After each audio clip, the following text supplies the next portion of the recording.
Hi, I'm Dr. Lavanya, physiotherapist from Life Random. Today I see one quotes. Healing starts in mind. Yeah. நீங்க நம்பினாதான் உங்க pain குறையும் அப்படின்னு சொன்னா நீங்க நம்புவீங்களா? Yes, of course it's true. ஏன் அப்படி சொல்றேன் அப்படின்னா, என்ன ஒரு ட்ரீட்மெண்ட் எடுத்தாலும் சரி, பெயின் கில்லர்ஸ் எடுத்தாலும் சரி, ஃபர்ஸ்ட் நீங்க நம்பணும் ஐ வில் ரெக்கவர் அப்படின்னு நீங்க நம்பினா மட்டும்தான் அது ஃபாஸ்டஸ்ட் ரெக்கவரி நோக்கி போகும். என்னதான் ஒரு 20 days IFT or 20 days exercise எது நீங்க பண்ணாலுமே எனக்கு பெயின் அப்படியே இருக்கு அப்படின்னு நீங்க சொன்னீங்கன்னா, உங்க மைண்ட் தான் ப்ராப்ளம். ஸோ என்ன பண்றீங்கன்னா, நீங்க எப்போ வந்து உங்கள நம்பி ஐ வில் ரெக்கவர் அப்படின்னு நீங்க என்னைக்கு நம்புறீங்களோ, அப்போ உங்க பிரெயின் வந்து ஹீலிங் கெமிக்கல வந்து ரிலீஸ் பண்ண ஸ்டார்ட் பண்ணும்.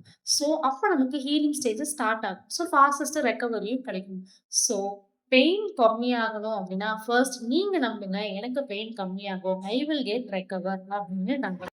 உங்களுக்கு stress, negative thinking and depression இதெல்லாமே உங்களுக்கு பெயின் இன்க்ரீஸ் ஆகுறதுக்கான வாய்ப்பு நெறையாவே இருக்கு. So keep your mind free and get into a habit. That is why life renewals is active. We will not treat the body, we will treat also the mind. For more content, please follow Life Renewal. Thank you all.